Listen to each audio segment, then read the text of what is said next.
Hello, high achievers. Hello.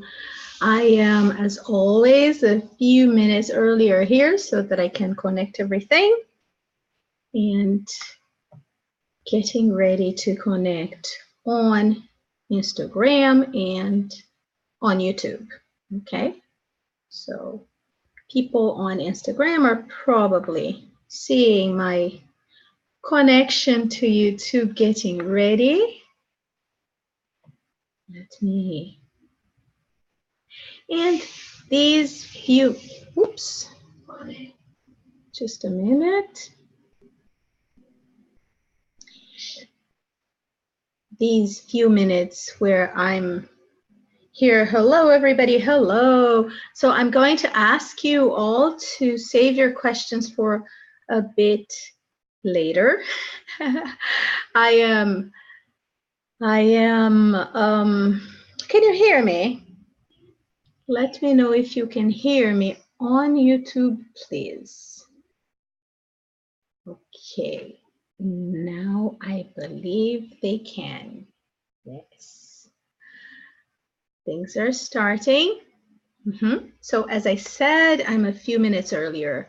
As always, just getting things ready here, setting up everything quietly, nice and easy, because it is not that easy. However, I can do it. Yes, I can. So I take these few minutes to reintroduce myself. If you don't know who I am, my name is Flavia Costa. I am a Brazilian English teacher. I have been teaching English since 1991 and preparing students to pass international exams is my expertise. It is also my passion. I can see there are 5 people watching me on YouTube. Please say hi so that I can see if my conversation on YouTube is working, if my chat will work. It's always working here on Instagram. So I will just go ahead and write hello here to see if I can talk to you guys without any problems. So who's there? Can you please introduce yourselves and tell me where you're from? I can see Lustina there. She's saying hi. And here on Instagram, I can see Francesco, Alice, Alejandro, Sweetie, and Carl. Cool boy is usually here. Lingua Queen, what a cool name. I love it. Okay, so as I can see it, everything is working now. We're almost ready to get started. Okay, let me just finish introducing myself to people who don't know me. As I said, I have been teaching English since 1991. I started preparing students to pass international exams in 2008. 2008 is when I started working at a Cambridge center, one of the most famous Cambridge centers here in Brazil. They sent me towards this path. Oh, I can see I have lipstick on my tooth. Sorry about that. They sent me on this path. They taught me how to do it. I worked for them for practically 6 years. And then I left to become a mom. And when it was time for me to come back, online was already a big deal. And then I thought, okay, so let me see how it works. Let's go online. Let's talk to people. Let's talk to more people, right? So I have been preparing students for international exams since 2008.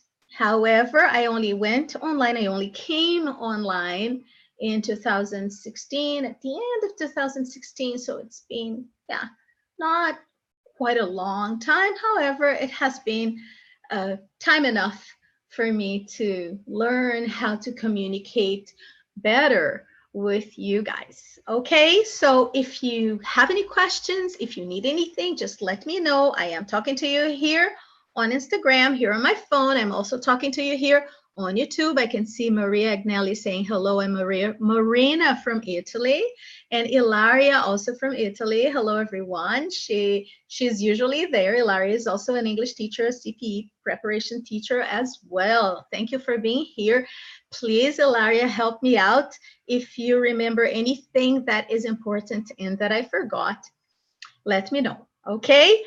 And to my fellow teachers, most of the people who watch my classes are English teachers. I would say that more than 80% of my students are usually English teachers, so welcome. And let's talk about the writing. Let's talk about the way examiners correct writings, okay? How do they perceive your writing? What are the questions they ask themselves? And how do you get your grade? By knowing that, you will be better prepared because you can take your studies through the right path or the right track, as Cambridge prefers, right? If you have been preparing for Cambridge for a while, you know that one of the first questions which emerges always is, can I use off the beaten path, or do I have to use off the beaten track? Okay, so for the reading and use of English paper, you have to use off the beaten path, even though both of them mean the same, because for the reading and use of English paper, you are going to deal with British English all the time. However, for the speaking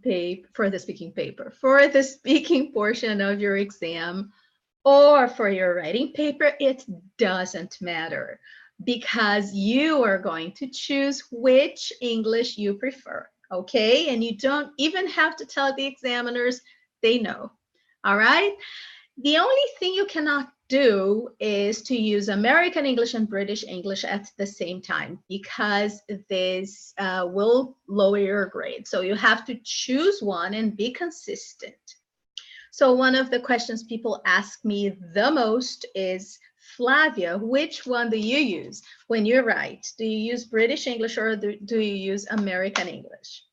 When I'm teaching, I use British English because I understand that my students must be aware and fully prepared for the British English they're going to deal with during the exam.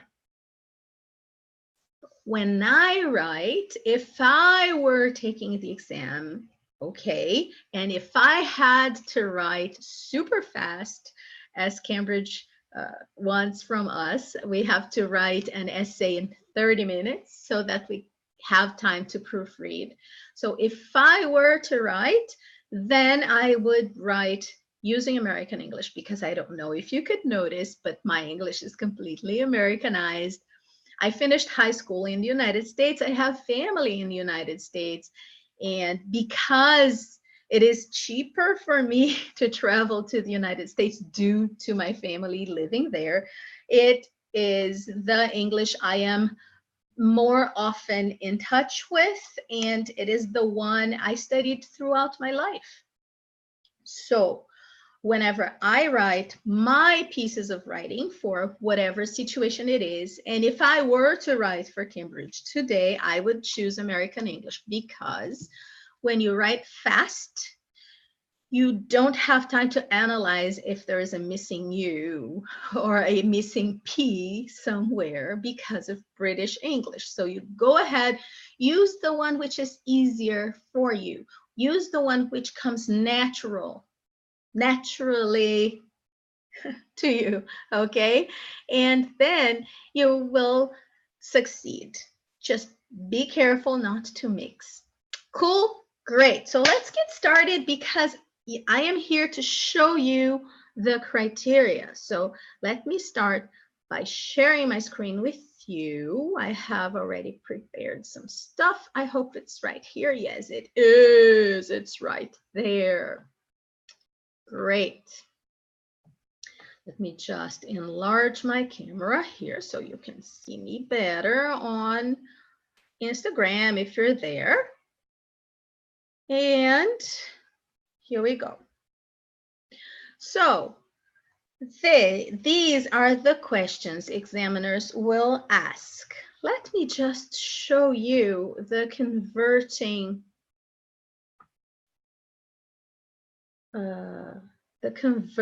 First, let me read this because it is a brief summary. It puts everything into a nutshell. This is mostly what you need to know if you must leave quick, okay? Because here in Brazil specifically, it's lunchtime. And people who have stopped to come here during lunch, thank you very much. Let's make it profitable to you, okay? So writing, I'm just going to read this really quickly so you will understand the questions I will show you. And then we're going to talk about one specific piece of writing. I will show you a sample essay and I will show you examiner's comments on that essay. So stay here and you will reap the rewards, okay? So let's go. Writing. I will read it. Sorry, guys, but I will read it through with you. Just this little itsy bitsy part because Instagram's so small, I am pretty sure they cannot see it. Let's go. Candidates' awareness in the writing paper are marked by trained examiners who are certified to mark at the level. Answers are marked using assessment scales, which are linked to the Common European Framework of Reference. If you don't know what that is, there are other videos telling you that. Marks from 0.5 are given for each of the following criteria. So 4 criteria, 4, okay? Let's go. Content, communicative achievement, organization, and language. I'm going to break them into pieces for you, show you what is scored and what isn't, okay? And do it on a sample paper, as I said. Whole marks. Oh, somebody said that Instagram is having problems. I am sorry, guys. Let me see if I can make it better for you.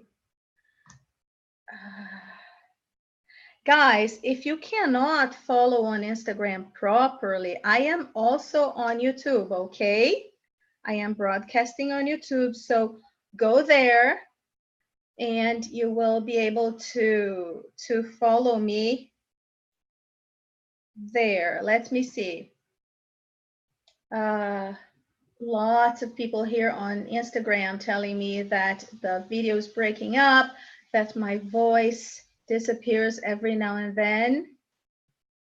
Okay, so I have changed the position of my phone. I have moved it around. Please let me know if it's better now. There are 8 people right there on Instagram right now. Some of them have left because it was hard to listen to me. I can see some people getting here on YouTube. Hi, Eliane. Hi, Eduardo. Thank you for coming. Hi, Flavia and everybody from Spain. Thank you for being here. So I have Italy, I have Spain. Thank you. So if you are on Instagram and it's difficult for you to hear me, please let's go to YouTube. You are going to have a better view there. I can see Julio Callisto is joining on YouTube as well. Great. And please, on Instagram, let me know if it's okay or if it's bad. Give me a thumbs up or a thumbs down, please. Okay, so I will start from here, from 0 to 5. So marks are given from 0 to 5 for each of the following criteria: content, communicative achievement, organization, and language. Whole marks only are awarded. Whole marks only are awarded. So there are no half marks, okay? Marks for each of the criteria are combined to give 20 possible marks for each question. There are 40 possible marks for the whole paper. I will show you how it works. Okay, so I can see people asking me questions about the course and everything. I will be glad to answer all of your questions at the end of this explanation. Please write them down, okay? If something comes to your mind, write them down or else you will forget. And at the end, I will come back and answer your questions. Don't worry. Okie dokie. So as you can see, this is how it works. So you are awarded 20 possible marks for each question, okay? Right. Oops, sorry. All right, guys. So let me go back to the questions examiners will ask while while they are correcting your paper. Okay, so let's start with content. Content. Questions are, is all content relevant to the task? And then there is a space for the examiners to comment. Then, is the target reader fully informed? Comments. All right. Hello, hello, loads of people are arriving. Communicative achievement. Does the writer demonstrate complete command of the conventions of the communicative task? When we talk about the comments of the examiners, I will explain them better. I'm just going to read through all of the questions right now. Does the writer communicate complex ideas in an effective and convincing way, holding the target reader's attention with ease, fulfilling all communicative purposes? Right? So this question here means that the examiner will be able to read your writing fully without having to stop and think, what did this person write here? I did not understand, you know. So those pauses, trying to understand what you have written, cannot happen for you to get a high score here. Remembering, if you have been watching my classes, you know that from 0 to 5 is the grade you receive, and 3 is at level, okay? 3 means that you are at level, 4 means that you are a bit above the expected level, and 5 means that you impressed the examiner.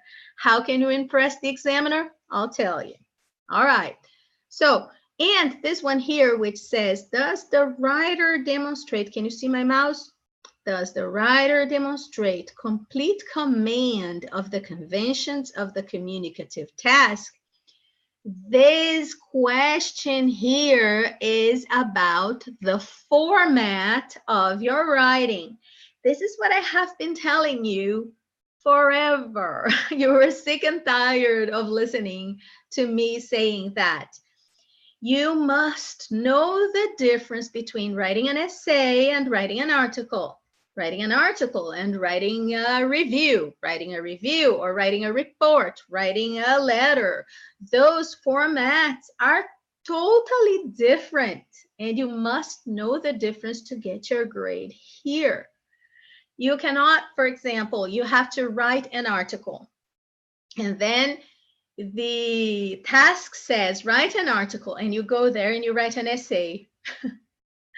Your grade will go down here. This is where you have to know, this is where you will be graded for format, okay? And they are really different. So you must study format. You do not want to lose 5 points, okay?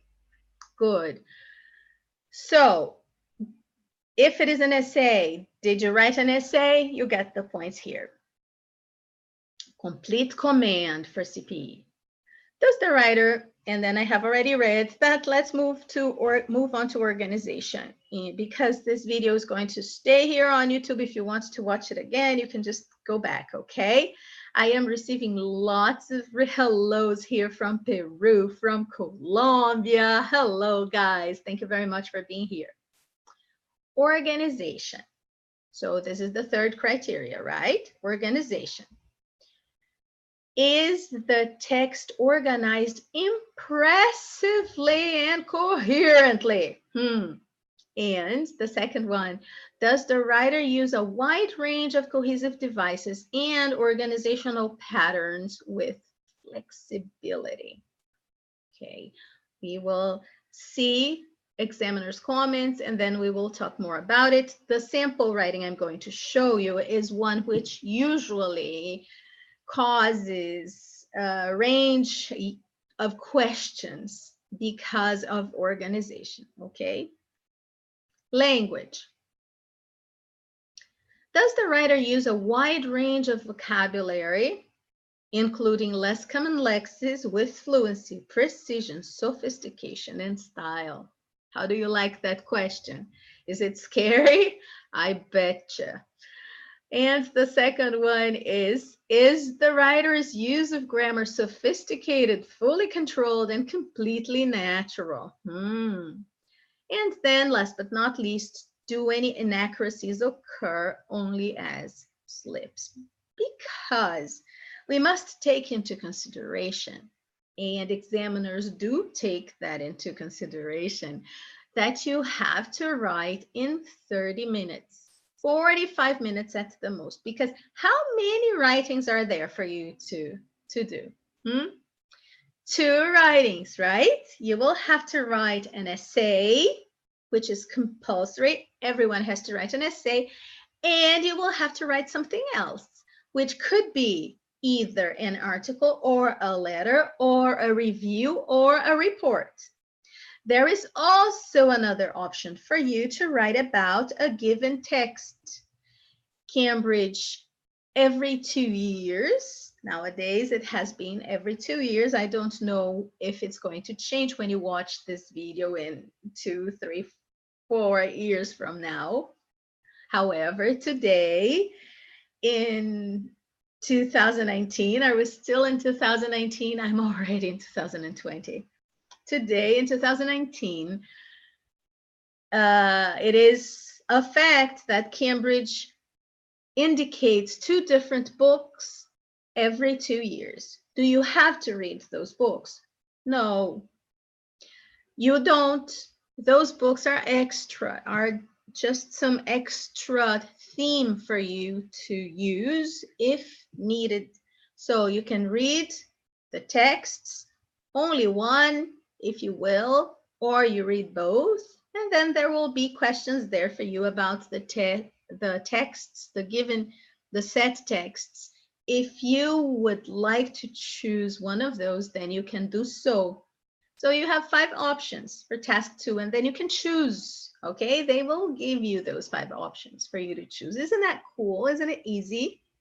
I believe this facilitates the life of students to an extent that is unimaginable, guys. For IELTS, you do not have that option. Okay, so yes, here is another option for you. So you will choose the second text, the second task, which one you're going to do, but task 1 is always going to be an essay with the same theme, same thing for everybody else. Cool? Great. So you have 1 hour and a half for those 2 papers. The essay, for the essay, you have to write from 240 to 280 words. While for the second task, you have to write from 280 to 320 words in 1 hour and a half. So that is super fast for you to use sophisticated, fully controlled, and completely natural grammar. And examiners know that. Okay, so they do not expect you to be a machine and write perfectly all the way. So yes, there will be inaccuracies, but if they occur only as slips, examiners will write them down here, and then you will probably not be discounted for those. You know, a slip is like a typo of something that you have already written correctly somewhere else, and then just that time you forgot to add an R. I don't know, you know, just an example there for you. Okay, great. Well, I didn't bring my water here. I have a rest of water from my son in his plastic cup, so cheers.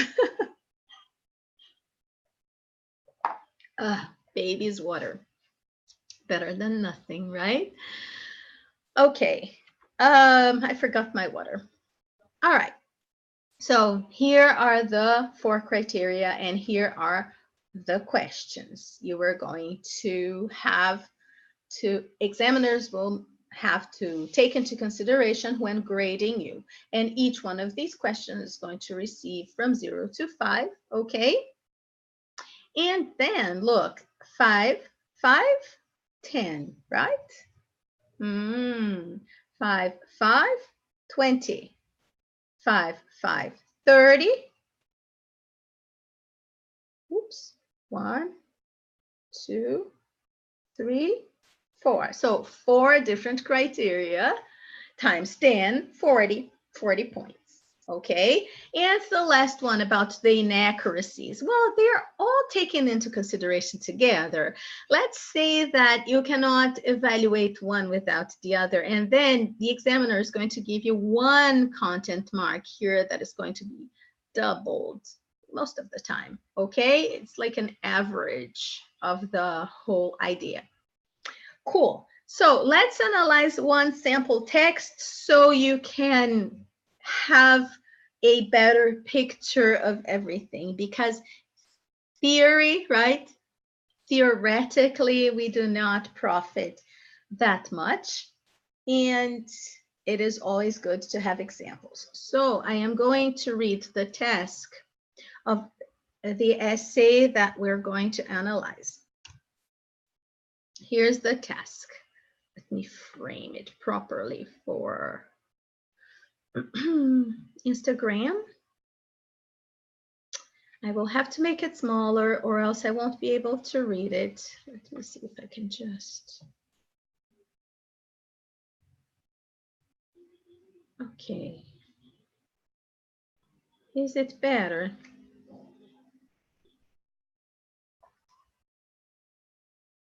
Instagrammers, is it better? People from Instagram are probably still having issues with my sound because they're all migrating to YouTube. Okay, Instagrammers, I'm on YouTube. Come here. All right, let's go. This is the task. It's an essay, okay, the compulsory essay, and it's not here. However, the task reads like this. Read the 2 texts below, summarize and evaluate the key points of the 2 texts below. Use your words as often as possible and give your opinion. Okay, this is the task. And here are the 2 texts which you must read, find the key ideas, and summarize. Remembering that there are always 2 key ideas here, okay?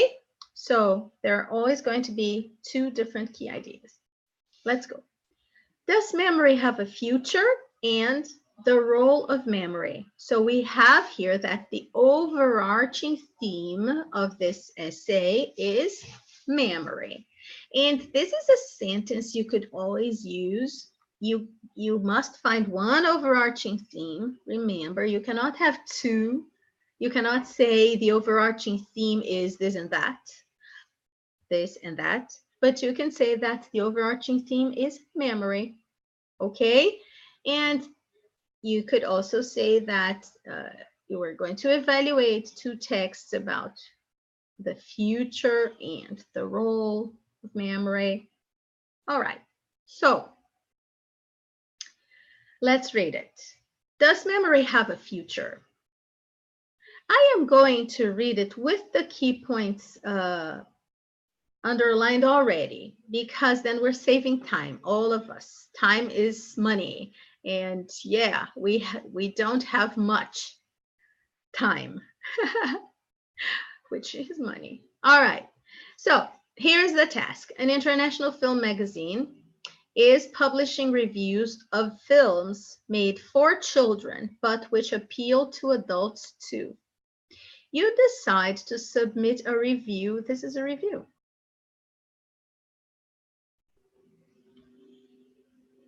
Nope. This is sample 2. No. All right. So let's go back to the role of memory. Sorry about that. Let's go back. I will find the key points here for you. So summarize and find the key points. A good memory is invaluable. The inability to make use of memory and past experience can be a severe limitation on how well we perform, both mentally and physically. Nowadays, we rely on computers, mobiles, and other electronic devices to store our most important information, which can be recalled at the touch of a button. However, some people are concerned that this reliance on electronic equipment may affect the development of our internal memory system in the future. It remains to be seen whether these concerns turn out to be valid. Okay, let's read the second one. The role of memory.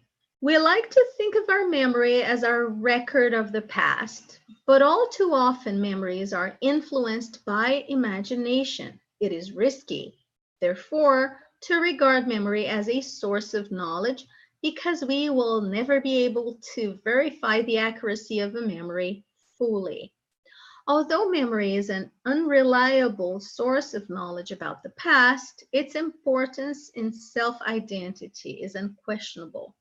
When a person suffers memory loss as a result of accident or illness, one of the most distressing consequences is likely to be a loss of self.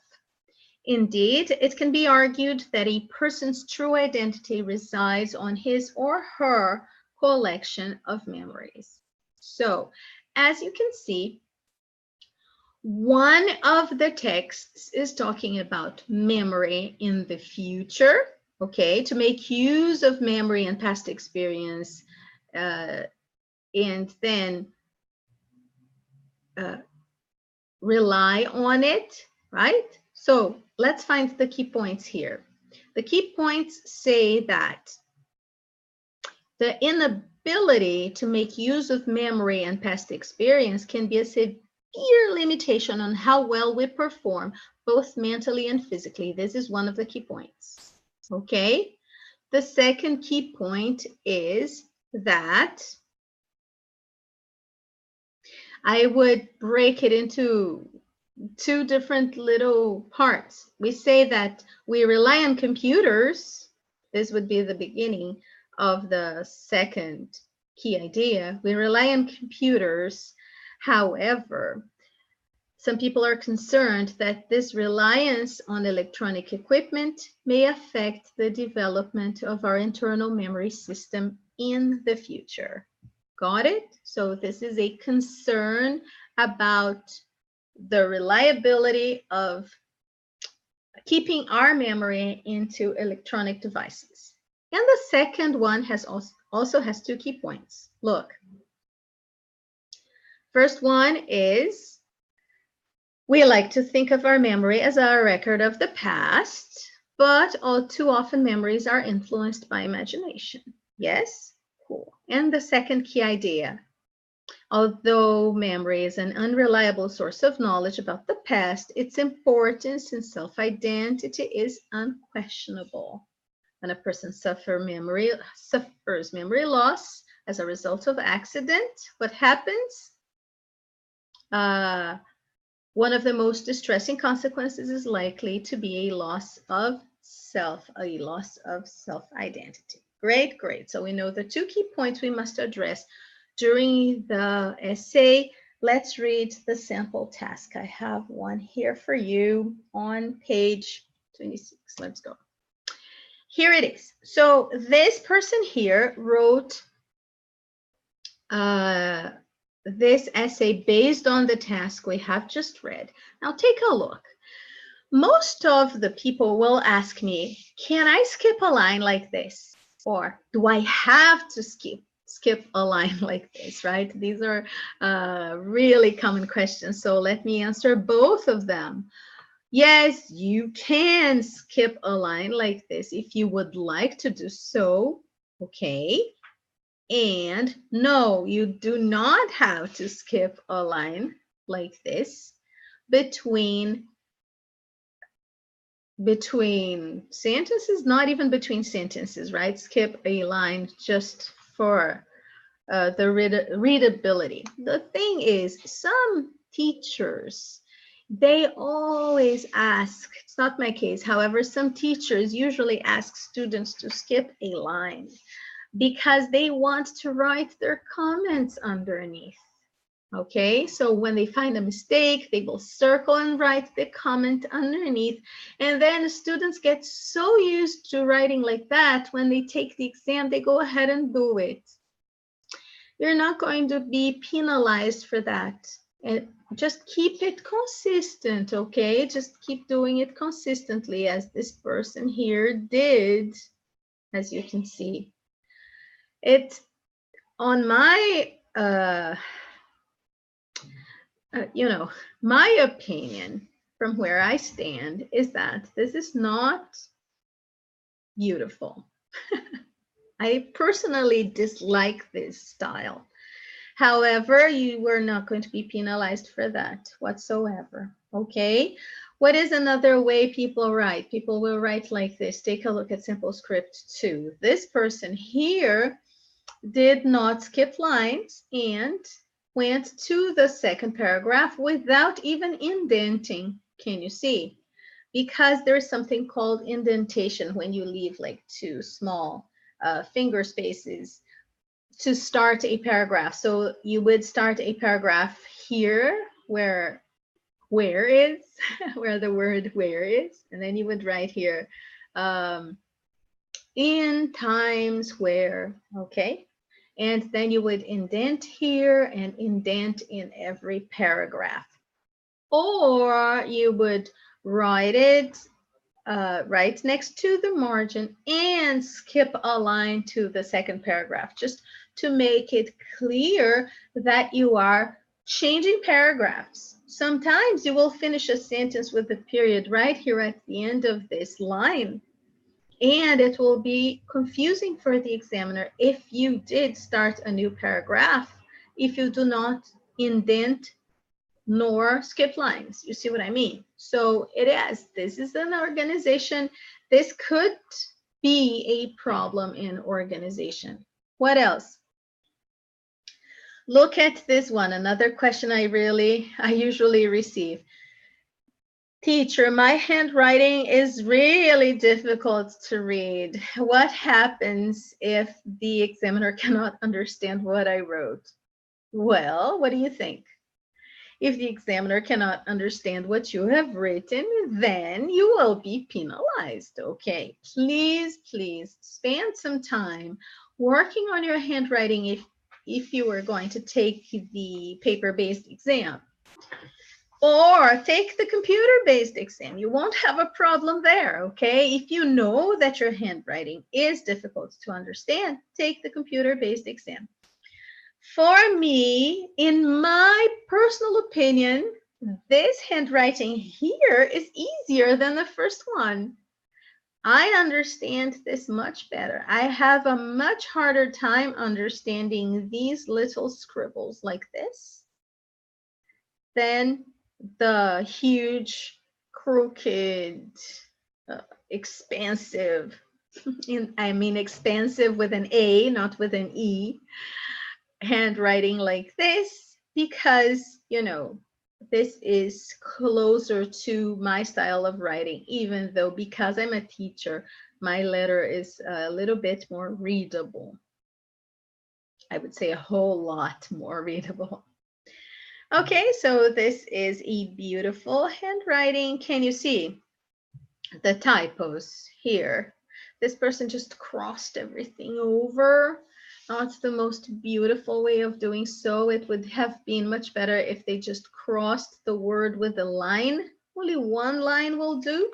Let's see a person who did only one line.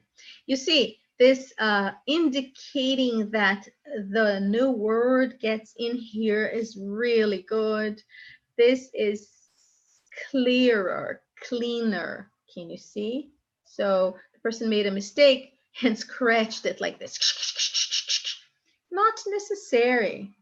Okay, use just one line. Examiners will not read the word you crossed. It's better to try to keep your paper beautiful. Can you see this one? See how clean it is? So, yeah. But as I said, you do not have time to draft. You can proofread. You will go back reading everything you have written, but you won't have time to draft. So this is bound to happen. Just try to make it as readable and organized as possible. Okay, and let's read the comments of the examiners to this. So this is the way writings usually will look like. I'm just taking a look at Instagram here to see people walking by. All right. So keep writing your questions. I am going to answer all of them at the end, I promise. Okay. Let's go back to the simple writing that we're going to correct. We're going to analyze. Here it is. Let's go. I will read it all. I know it's a little bit hard to read because of the handwriting, not the quality. But I will read it for you, and then pay attention to, did this person write an essay? Pay attention to grammar structures. If you are an English teacher, you will find some grammar mistakes here. Take notes because they will all be commented later when we evaluate, when we analyze examiners' comments. And please also take notes of each and every word you believe is C2 level, is a good word, is a word you could use in your writing if you were writing. So use these ideas for your writing, taking into consideration that this is a level paper. This person here got a 3 at mostly everything. So it is at level. However, it is not the best paper for you to use as your example. It's just for you to see. I brought this one here because I wanted you to see that it would be okay and you would still pass with a C2 level, with a C probably, but a C2 level writing like this. So I want you to see how writing for CPE is not impossible. It is not a monster. This person here passed the exam, and if this is easy, and if you can see the mistakes here, so can you, okay? This is what I want you to see and how I want you to feel. Hey, this is feasible. I can write like that. This person made so many mistakes and passed. Did this person make so many mistakes? Are you able to find the mistakes? If you are able to find the mistakes and you would write better than this person, congratulations, you are passing the writing task of the CPE. If you can't even see the mistakes, maybe it's not your time to take the CPE yet, okay? Maybe you would have to prepare a little bit more before achieving this level or higher. This is at level, passing with a C, okay? Let's go. No student struggling with some especially intricate exam would ever deny it. A good memory is priceless. Not only has it obvious perks in everybody's daily life, but also is it of the utmost importance as far as building a person's self-identity is concerned. Our past, hence our memory, as flawed as it might be, remains one only true weapon. One only true weapon so as to tackle future properly. Okay, our future properly. Yes, the increasing role that electronic devices are likely to play in the coming centuries raise quite an important issue in of its enthralling perspectives.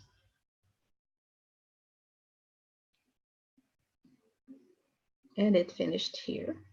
Its enthralling perspectives, the possibility to store data in computer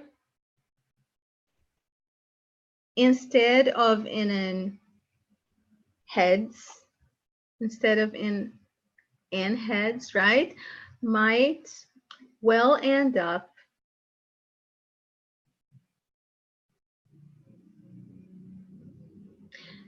luring us into a dark future where people will,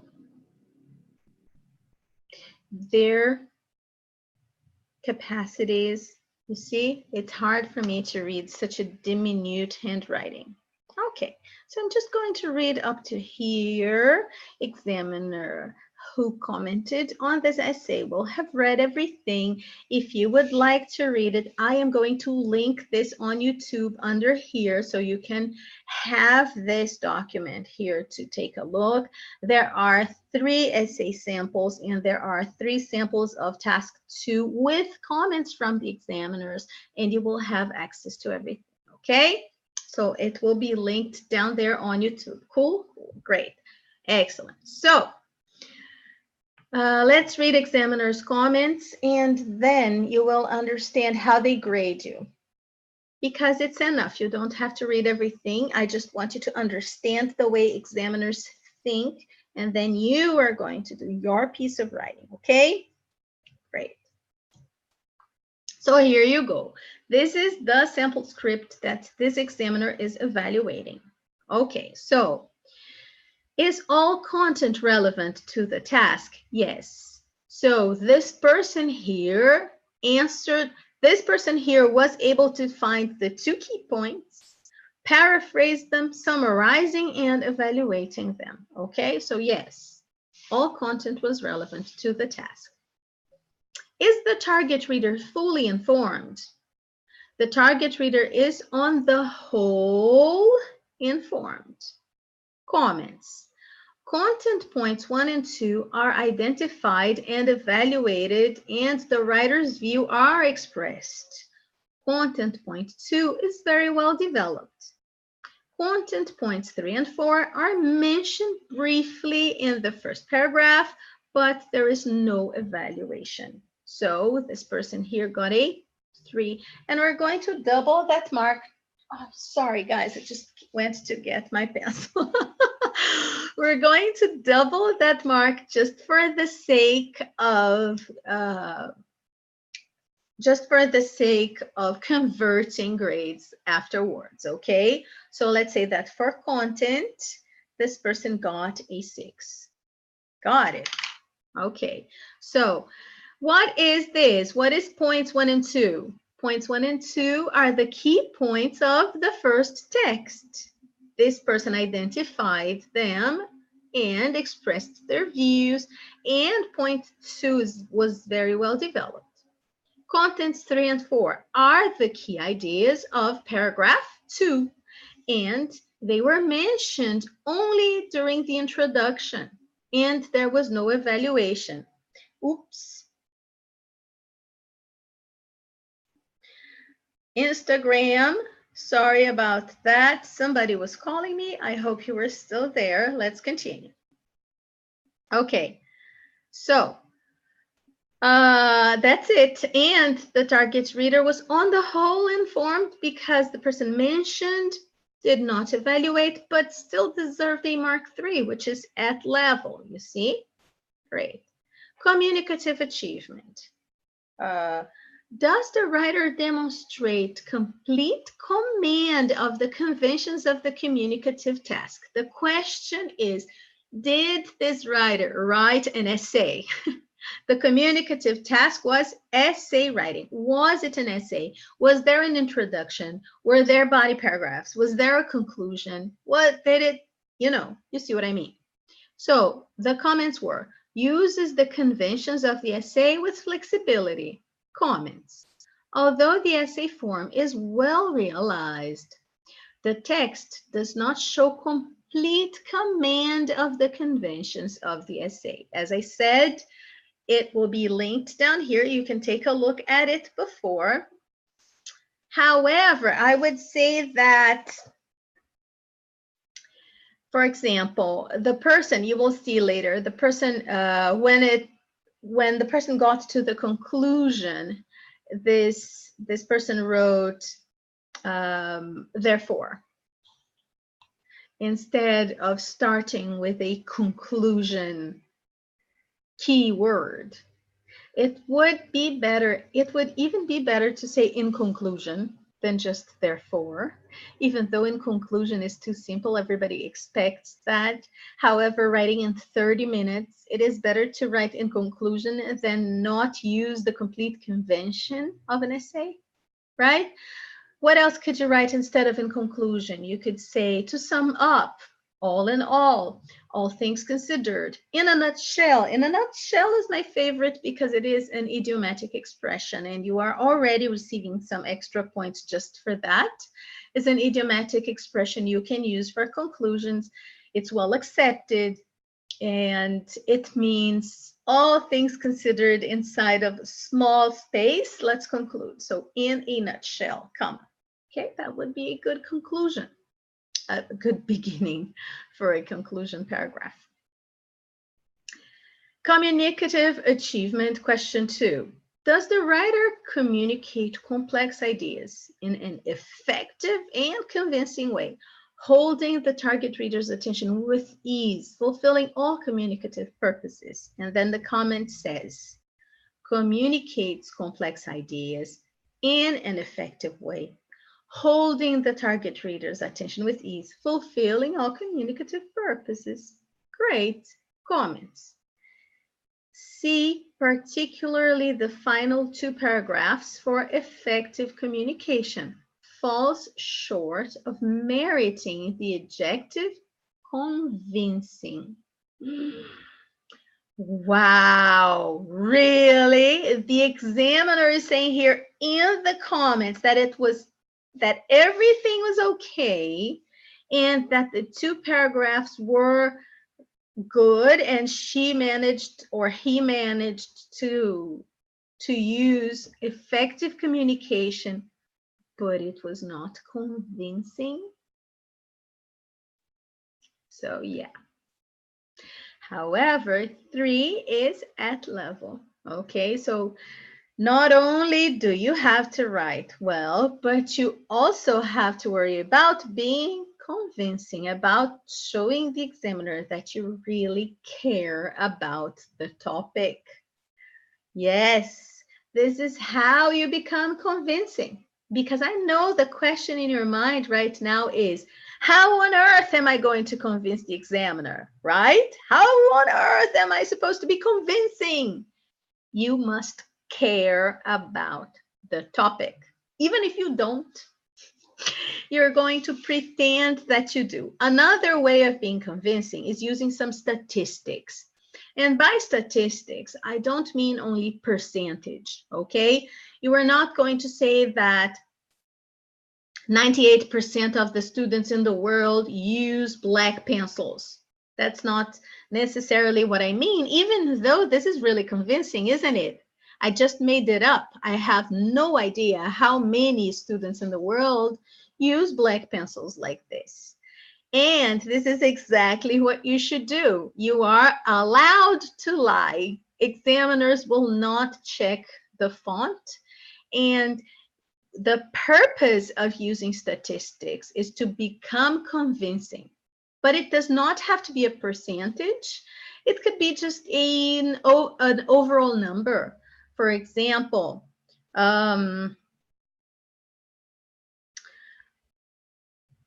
usually 200,000 people are connected to the internet each day. You see, so I said that there was a number there for them to believe. So I was convincing them, even if that number does not exist, doesn't matter, just come up with a number, okay? Statistics is a convincing way of expressing ideas. So adding one is not going to hurt you and might just as well tell the examiner that, yay, that's a convincing argument. How else can you be convincing? You can convince the examiner by stating facts instead of saying this might mean that. This is something I keep telling my students. Always. There are some students who love to beat around the bush. They will go, yes, it suggests that. It might mean that. What is this? It might mean. This is not an essay, okay? An essay is, in fact, this is that. The truth is, yada, yada, yada, yada. You are stating the fact. But teacher, it's just my opinion. I know it's your opinion. I know it's your essay. You are the one who's writing. It is your opinion. You don't have to write in my opinion. You just go, in fact, that. Okay? Be convincing. Great. So this person here got a 3 for communicative achievement. It's at level, nothing impressive. And we're going to count it as a 6 because there should be a grade here and another grade here. Sometimes they're different. So maybe, sometimes no, let's even say most of the time. I don't know. So let's say that in this case here, the examiner decided that this part here deserved a 5, but this part here deserved a 1. I'm just guessing. However, the overall grade is a 3. Let's just double it, okay? Organization, and that is, therein lies the rub. Let's put it in a Shakespearean way. There's the rub, right? Organization. Is the text organized impressively and coherently? The comment was, text is a well-organized, coherent whole. And then, falls short of meriting the adverb impressively.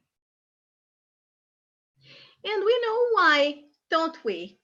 Skipping a line there and what else? There, you will have, as I said, you will have it here if you would like to take a look at it again, but let's just go back for you to see.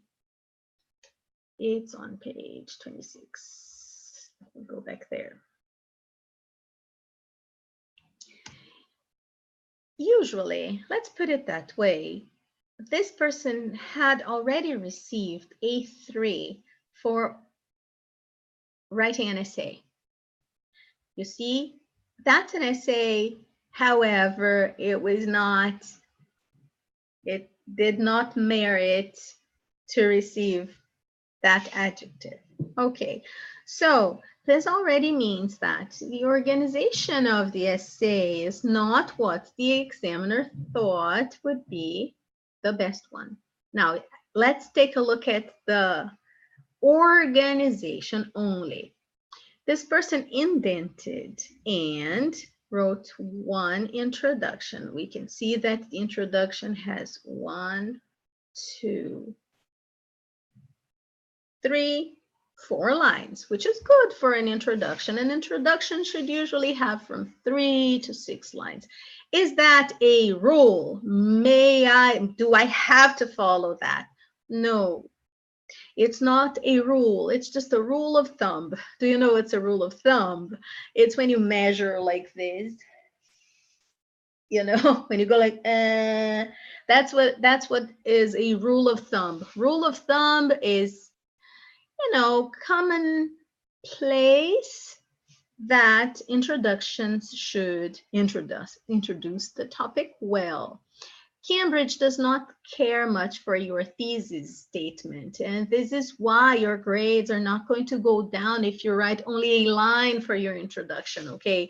I have seen innumerable people pass with a high grade writing just a line there, especially by saying the overarching theme of this essay. Now, it is more impressive, and it might, oh, my live video here paused. Let me just share it on Instagram and start broadcasting again. And what's happening is that Instagram is telling me that I have been here for more than an hour already.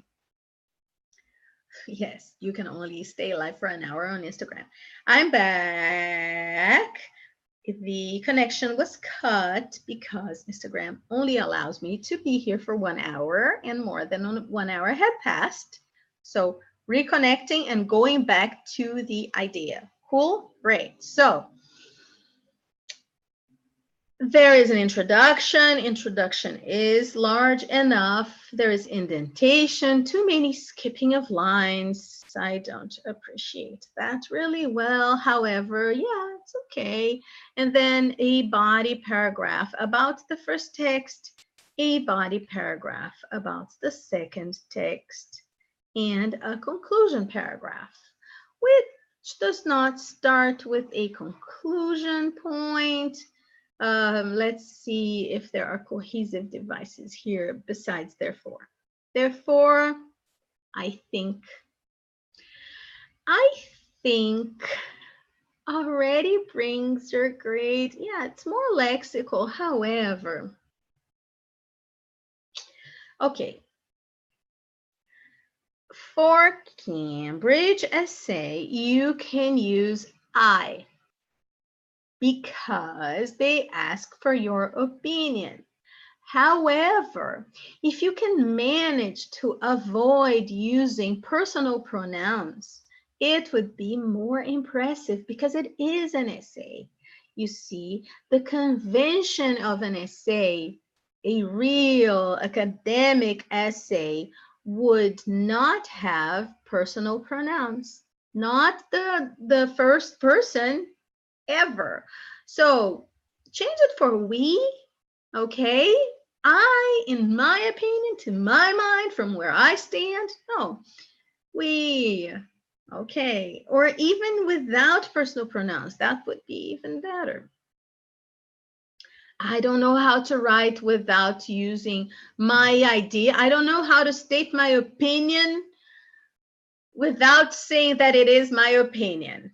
Okay, so it's not going to impress the examiner that much, but you will pass. It's okay. This person here used I think. Okay, look, what's this? Yet or yes? She increasing, yada yada. So this handwriting here is a bit hard for me to read. So as you can see, organization there was not impressive, did not impress the examiner. And yeah, it didn't impress me either. Did it impress you? Were you like, oh, this is so well organized? No, right? It's not. So this person got a 3. Let's go back to the sample, to the comments, right? We're going back to the comments. Content, communicative achievement, organization, and then it was not impressively organized. And the second question asks, does the writer use a wide range of cohesive devices and organizational patterns with flexibility? Well, the comment was, A variety of cohesive devices, yes, and organizational patterns are used with flexibility. Okay. Examples of the variety of cohesive devices and organizational patterns used by that person. Let me enlarge this just a bit for you to read with me. What are the examples? Not only, but also, hence, yet, in spite of, even though, therefore, let us hope, then that. First sentence refers to, but doesn't mention memory. And then the range is not wide, particularly of less explicit organizational patterns. What is a less explicit organizational pattern? It's when you don't use words which are explicit linkers, okay? Therefore, moreover, however, those are explicit cohesive devices. However, there is a way for you to link ideas without being so explicit as that, and this would bring flow to your writing. Okay, you know how to do it. You know how to do it. If you don't, you have to learn. All right. Okay. Fine. Okay, and the grade here was a 3 for the sake of grading. For the sake of comparing, we're going to double it again, and we're going to say it was a 6 because it answered 2 questions. Remember, the text organized impressively and coherently, and does the writer use a wide range of cohesive devices? Okay? Yes. Language. Does the writer use a wide range of vocabulary, including less common lexemes with fluency, precision, sophistication, and style? And then, let's see. Yes, uses a range of vocabulary, including less common lexemes, effectively and precisely. Examples: enthralling, hypothetical, dramatic changes at their core, on a global scale, scourge. So yeah, right? And then vocabulary is not used with sophistication and style. Obvious perks. Okay? So when you take a look at the writing that I'm going to leave here for you to take a look, you try to find it there. Okay? What's the matter here? Collocation issues. Yes? I keep on saying that even though students sometimes do not understand or fail to follow. So pay attention because this is your $5 million tip. This is your 5 tip. Okay? Use less adverbs and more adjectives. Adverbs are so difficult to collocate. If you don't know exactly how that adverb collocates, avoid adverbs. Explore adjectives. They're less complicated. Chances are that your grade is going up. Use the highest level adjectives you can come up with. Keep a range of adjectives in your mind, to express how, just, bear in mind that you will have to use adjectives. Therefore, instead of using sad, happy, beautiful, right, have better ones to use. Okay? Have higher level adjectives to use. Keep a list in your mind so whenever you need to use an adjective, you can throw a better one there. And avoid adverbs. Okay? Unless you know exactly how that adverb collocates. All right. The other question was, is the writer's use of grammar sophisticated, fully controlled, and completely natural?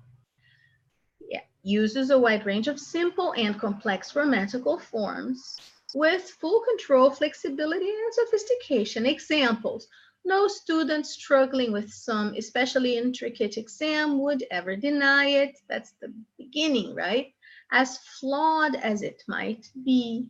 So yes, a wide range of simple and complex grammar forms. Now, there were mistakes here, right? This is a grammar point. So use of grammar is not completely natural. This person, look at the inversion mistake here. Instead of saying, the sentence asked for not only does it have, however, the person said not only has it, but also is it. No, not only does it have, but it also is, okay? So it's not completely natural. There are grammar mistakes there.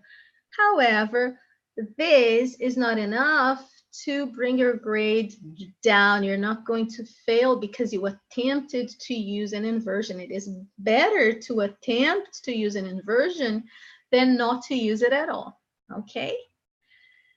And finally, do any inaccuracies occur only as slips? And the comment was, errors are related to less common words or structures, just like the inversions.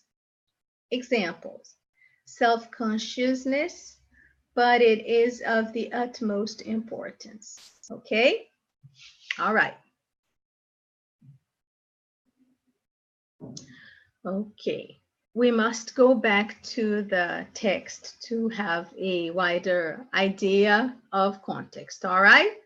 Overall comments. An example of a basic C2 level writer overall, achieving a band 3 on all descriptions. Candidates should be reminded that it is important to address all 4 key points in the development of their essay to achieve a 5 under content. Okay, all 4 key points. What are these 4 key points? Remember, I have already said that here today. Each text you are going to read has 2 key points. 2 key points on the first text, you must address them. 2 on the second text, you must address them. So it is important to address all of them in the development of their essay, not only in the introduction as this person did, to achieve a 5 under content. Okay? Perfect. Easy to achieve. Remember, a candidate might achieve an overall C2 performance with an uneven profile across the 4 descriptors, showing more strength in some scales and less in others. So yes, it balances. That's the idea. If you are not as strong in one criteria, but you are strong in another one, it will balance, okay? It's an overall performance. So don't worry, even if your grammar is not a completely natural structure, or even if your lexical resource was not that impressive, other characteristics might as well bring your grade to a balance. To ensure a good performance, candidates should be encouraged to work at all 4 aspects of their writings. What are the 4 aspects? Language, organization, communicative achievement, and content. Which are the 2 easiest ones for you to grade high? How can you guarantee a 5 here in some parts? Well, the easiest one is organization.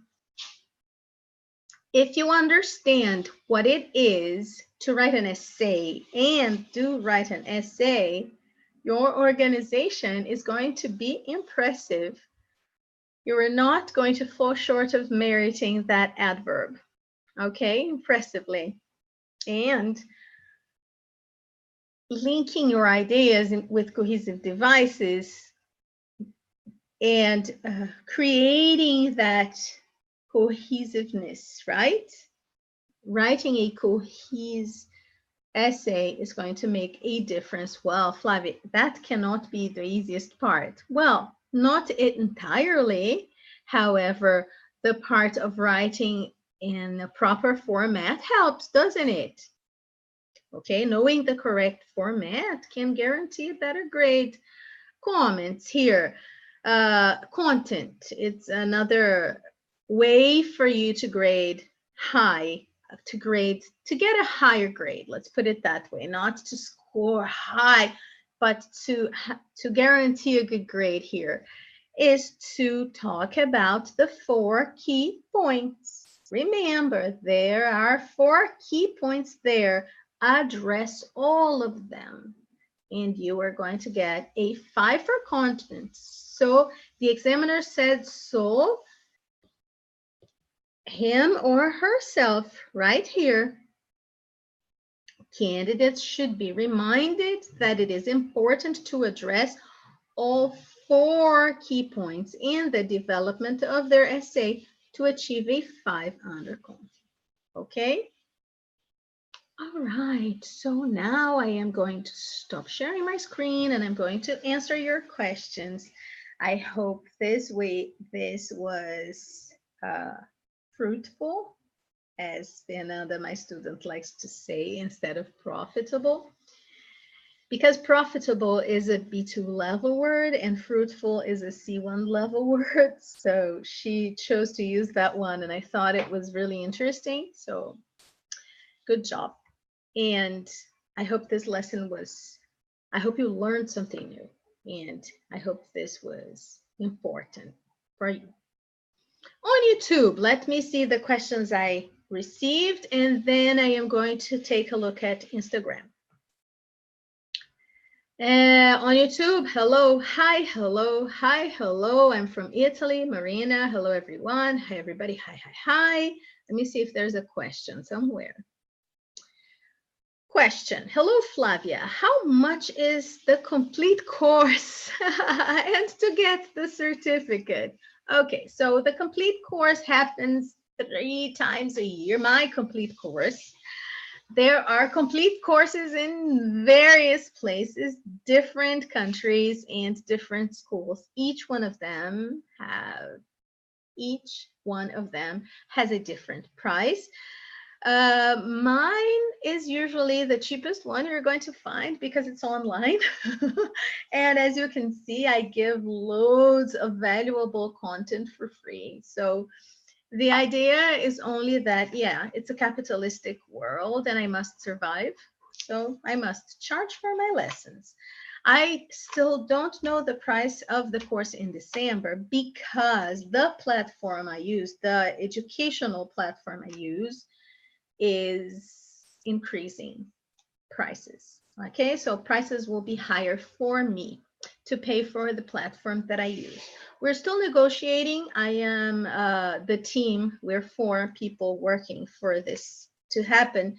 The team is negotiating and we're trying to bring the price of the platform down so that I can keep last year's price. Last year, no. So that I can keep the price of the previous 2 courses.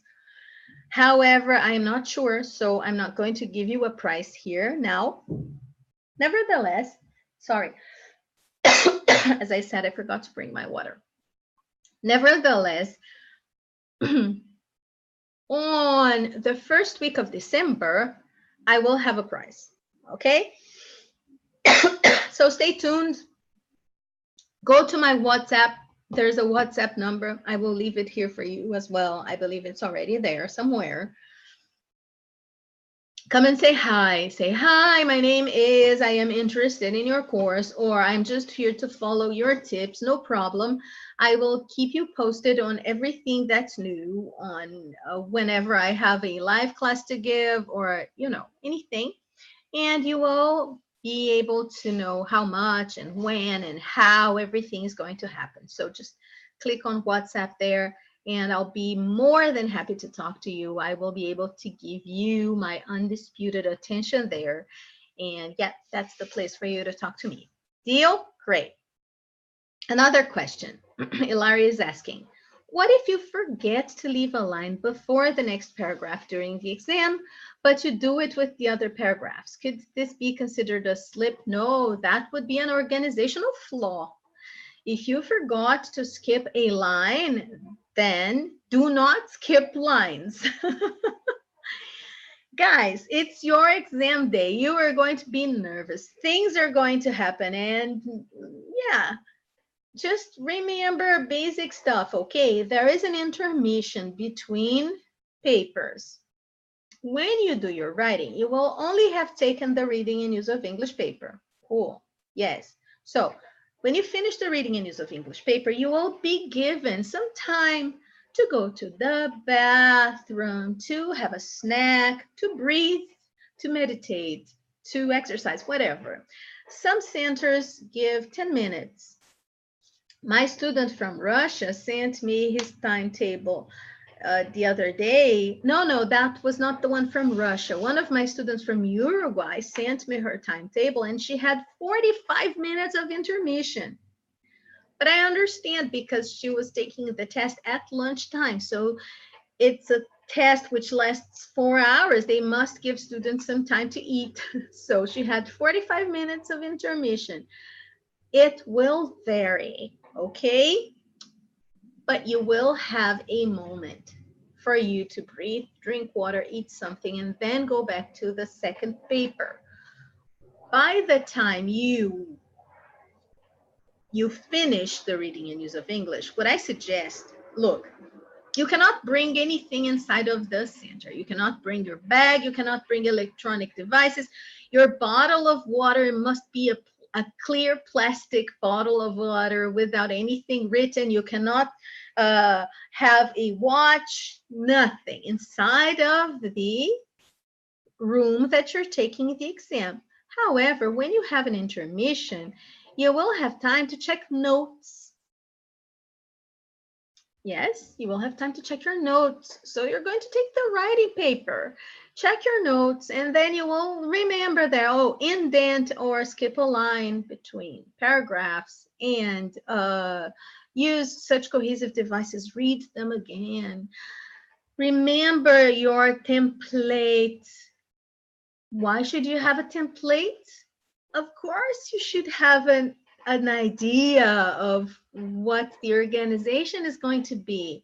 You must have your favorite cohesive devices. You must have your introducing sentence style, you know, your conclusion style.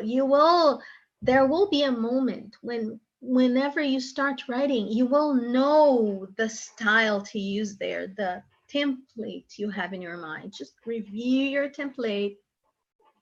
Yeah, use your time wisely, okay? And then when you sit there, you're not going to forget those simple things. So if you start skipping a line, skip a line between each and every paragraph. If you don't skip a line, then keep it that way. Do not skip a line. If you indent all of the paragraphs. If you do not indent any of them. Consistency is key for organization. If you want to have an impressive organization, you are going to be consistent. So by all means, if you make a mistake during the first paragraph, you forget to indent and you forget to skip a line, just go on and continue doing it like that, okay? All right. And then another question. Sebastian Agudelo says, I have been preparing since September for the CPE, and I will present the CPE on December 5th. I will sit, right? The CPE on December 5th. What would be your advice? Right now? Like, it's the second part of November already. You are going to take the exam on December 6th, on December 5th. My advice to you is sleep well. Don't eat anything weird. Don't drink alcohol at least 3 days before the exam. Remember to drink a lot of water. Please don't go binge drinking. Don't go to a party. When you arrive at the day of the exam, you will have to be rested and ready. If you haven't set any mock test yet, because you know it happens, then you must sit for at least one entire mock test, but it's not like you're going to do the reading and use of English today and one writing tomorrow and another writing the next day, and then next week I will study the listening. No, you have to sit for 4 hours and do all of the papers in a row, reading and use of English, writing, listening. After that, you will be physically ready because your body, this is a physical task. Sitting for such a long exam is a physical task. So your body has to be ready as well. So sit for the entire exam, take one of your sample papers and sit for a complete mock test. This is an advice that is going to yeah, it's going to bring benefits. Okay. All right. What else can I tell you to do? Well, it's too close. December 5th is like tomorrow. So trust whatever it is that you have studied so far. Don't freak out and stay calm. It is coming your way. Okay. And then another question from Sebastian. For me to study and learn the most during the remaining days of the test.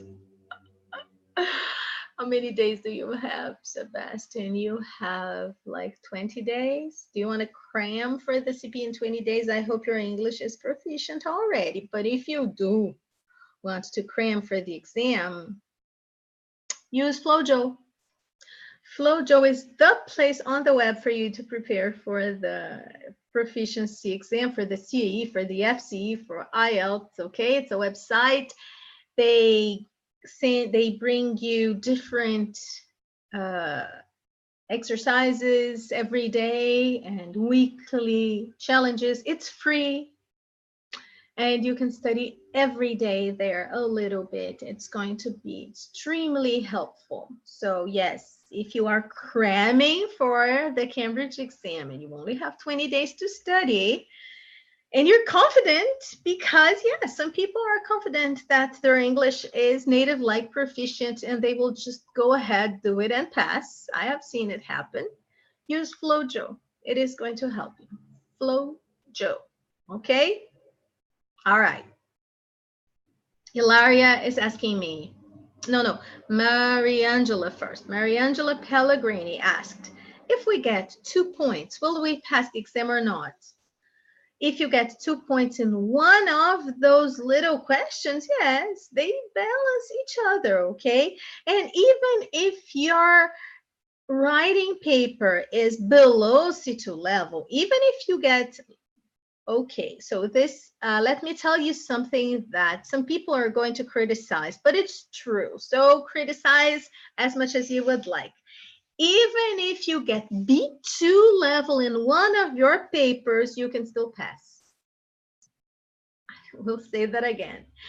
Even if you get B2 level in one of your papers, you can still pass, okay? Because they balance each other. So you go there and you get an A for speaking, and then you get an A for listening, and then you get an A for reading and use of English, and your writing is B2, you still pass. Cool? All right, so it is feasible. It is hard, but it's feasible. So go ahead, believe in yourself, use Write and Improve to practice your writing. Most of you have been using Write and Improve already. If you don't know what it is, just, you know, take a look there. I have some videos explaining Write and Improve to you. So yes, your grade can go up and down and you're still going to pass. Ilaria asking, is it something that happened to me during the exam? I even asked the invigilator what to do, and she advised me to start afresh rather than writing new paragraph or stuff like that. Oh, yeah, start afresh if you have time. Did you have time? Did you have enough time? Had you written an entire paragraph already? Because I wouldn't start again with a new paragraph if you had already finished a paragraph. Okay, if you had written just 2 lines, maybe cross it out, start again. Now, if you had already written an entire paragraph, try to keep the same style you started using from beginning to end, and then your essay is going to have a more organizational, the overall impression, the first impression, I look at it and I say, yes, organized. So cool. Okay. All right. She's saying, I refuse to start over again. Zaya. I would have done the same. I would have refused to start over again. I would. Because, guys, come on, 30 minutes. I don't know if I would even have the courage to raise my hand and call for the invigilator. I'm wasting time, okay? Just keep on writing. Keep on writing. Keep on writing. Good job. Justina Montanu asked, when can we choose between English or American English? When we register or at the time of the exam? Oh, just there. You don't have to opt for one. It's okay. Just go ahead and use it. Okay. So when you're speaking, as soon as I start speaking, examiners know American English. Yes, because look, this is listen, right? Not look, but listen. This is the accent you will portray. So you will present. The examiners will know. And when writing too, the examiners will see, oh, this person wrote color without the U. It's American English. And then right down there, you write labor without the U. And then, okay, and then you are keeping it consistent. However, if you do write, for example, memorize with a Z because it's American, and then down there you write emphasize with an S because eyes with Z is American, eyes with S is British, then you are not being consistent, and this will reduce your organization points. Okay, organization. What else? Ilaria, thank you so much. I wish I knew this earlier. Well, you know that now. And you passed with a good grade, right? So, yeah, good job. Sebastian, thank you. Flavia, Ilaria. Okay, she's just commenting. I wrote a full introduction and I was afraid of running out of time. Yes, so I have been. David B. Hello, everybody. What are your favorite books in terms of grammar? Okay, so this is another conversation. He's just talking to everybody here, right? And he's asking about what I would say about broadening your vocabulary only by reading books and consolidating the unfamiliar expressions. I am totally biased. I love reading. I do believe that reading is what will take you higher. And a person who reads is a person who speaks better and writes better. So if you are a reader and if you enjoy books, please do read books only in English. Choose books with a better vocabulary and language which is going to bring you higher. This will not only make your vocabulary improve, but it will also make you answer parts 1, 2, and 3 of the reading and use of English paper much faster without even realizing, because you will just know what the collocation is because you have read it so many times. It's like your language one. It's like your native language. Sometimes you are taking a test or writing something and you just know, you cannot explain why, but you know it is like that because otherwise it would be weird. When you read a lot, this is what happens to you. Sometimes you don't even know how to explain, but you know the collocation because you have read it so many times, right? So yes, I am completely for the idea of reading in English to consolidate unfamiliar expressions and to broaden your vocabulary as much as possible. Okay, this is the way to go whenever you want, if you want to improve for exam purposes or just for your life. The more you read, the better you become. Let me take a look at Instagram questions right now. I believe I have already answered everybody on YouTube. However, I am still here. If you want to talk to me or ask me more questions, I will come back here. The last person who wrote something on YouTube was Justina. She said, thank you so much. I know where I stopped reading and I will come back. Let me just check Instagram. The second broadcasting of Instagram, because the first one I was disconnected because I can only use Instagram Live for 1 hour, and this lesson went over 1 hour. So if you had left a question there that I did not answer, I will answer you personally later. Okay? Okay. So people saying hello because yeah, they had to join again. It's hard when lessons take longer than 1 hour. Just because of that, I try to keep them within the range of 1 hour so that I can be on both social media networks at the same time. However, sometimes it is not possible. People saying goodbye. I have to leave now. Thank you for being here. I know it's lunchtime in Brazil and people have to hurry. People saying I'm from Belo Horizonte. Oh, BH, I love BH. I lived in Belo Horizonte for 5 years of my life. I have so many friends there.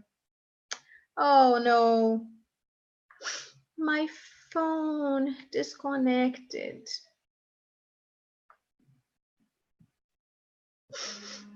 Oh no, this is what happened to my phone, Instagram. I am so sorry. I am going to answer you individually later.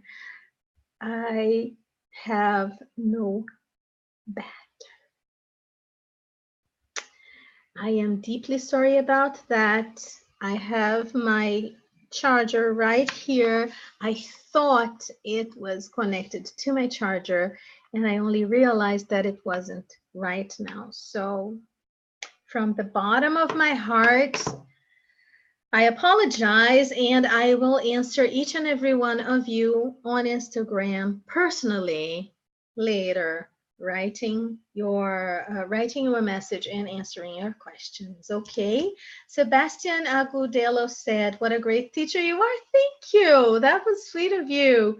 Muito obrigado, he said in Portuguese, even though he's not Brazilian. Greetings from Bogota, Colombia. Oh, greetings from Rio de Janeiro, Brazil. I love Colombia.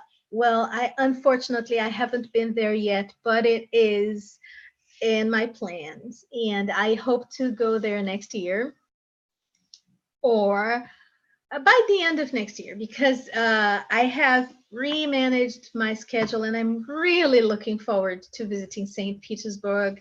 I have some students from Russia and some from Moldova, and I have been sending me pictures, so I fell in love with it. However, Colombia is in my route, and I'm looking forward to drinking your coffee. I am a coffee lover. I'm such a fan of Colombian coffee. I must do it in there one day. All right, David is saying, thanks a million. Not only did you respond to my questions, but also debunked the common myth of memorizing the words only by doing Cambridge books. Is it therefore advisable to focus entirely on reading? David, what an impressive English you have. You impressed me. Didn't you take the exam already? Are you going to take the exam? I want to know. You're probably an exam preparation teacher, aren't you? Yep. See, I'm going to read it again. Not only did you respond to my question, but also debunked the common myth of memorizing the words. Yeah. Thank you for such beautiful language, okay? Yes, do talk C2 level to me. Makes me happy. So yes, you didn't finish writing your question. I can't read it all. Is it therefore advisable to focus entirely on reading and then you stop? Well, you shouldn't focus entirely on anything. You must prepare, trying to keep the 4 skills in mind, or 5. You know, people usually say that language has 4 different skills for you to focus on. I like to say they're 5, because speaking, listening, reading, writing, and grammar. Because grammar is a completely different skill, isn't it? You can have an awesome, outstanding reading comprehension capacity, and then your listening can be native-like, and your speaking fluent without accents, and then you write amazingly well. However, when you have to answer a question about a grammar structure, usually it's the other way around, though. Most of my students come with a better grammar because, as I said, they're teachers. English teachers usually keep on teaching grammar, and when it's time to work on grammar, it's easier. When it's time to writing a cohesive writing, using all of those grammar ideas together to send your message, to put your message across uh, without incurring on purple prose. Incurring in or incurring on purple prose? Let's check. Now I am, let's check it together. Incurring.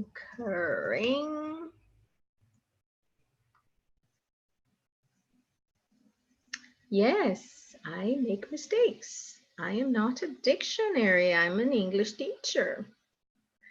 And I am aware. That's one of the most interesting things for you to become aware of your mistakes, or aware of your possible inaccuracies.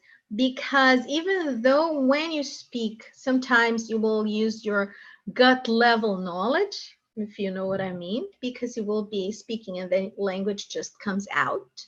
Realizing that you're not sure about a preposition, for example, shows proficient level 2. Cambridge Dictionary is my favorite one. This is what I am looking forward to opening. Dictionary. And if you know the answer, please do write it here. My question is incurring in or incurring on. David is answering me. No, I'm not. I'm a regular guy from Poland. Ah, so you're from Poland. Everybody who's from Poland this is the impression I have of Polish people. People from Poland usually have proficient English. I don't know if it's because of the schools there or because of the proximity to an English-speaking country. However, the contact that I have had with people from Poland was always impressive, always. I'm a regular guy from Poland, interested in being taught by broad-minded people from this group. Thanks to the CACP group, I have befriended many phenomenal friends. Yes, well, you are a phenomenal friend to have, and please keep helping people with this amazing English you have been showing here. So what was my question again? Incurring.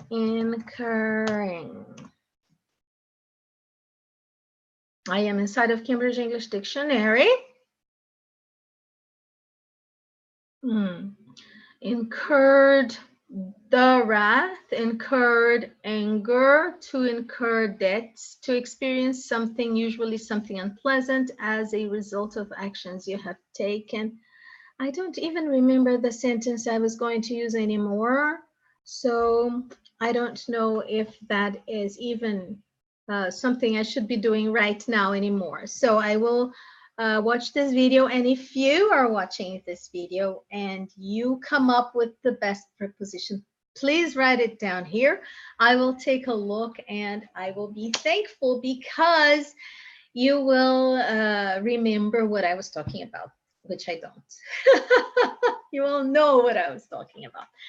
Guys, I really gotta go. It's about time for me to go get my kids at school. I have two kids. One is 7 years old. My girl is 7 years old, my oldest girl. My boy is 5 years old. They are leaving school in 50 minutes, and I must prepare a snack and arrive there earlier to receive them and then bring them home because I try to be a present mom. This is of the utmost importance to me because I became a mom after I was 40, and now I want to to be the best mom I could possibly become. Okay, thank you, Ilaria. Thank you, Sebastian. Thank you, David. Thank you, Justina. Thank you, all of you who came here today, including people from Instagram who might watch this on YouTube later or not. I'm sorry for my telephone not being connected, and see you next Tuesday. I'll be here next Tuesday talking about something different. If you would like to see something new, if there is a question you would like me to answer, or any topic you would like me to address, just let me know, and next Tuesday we'll talk about it.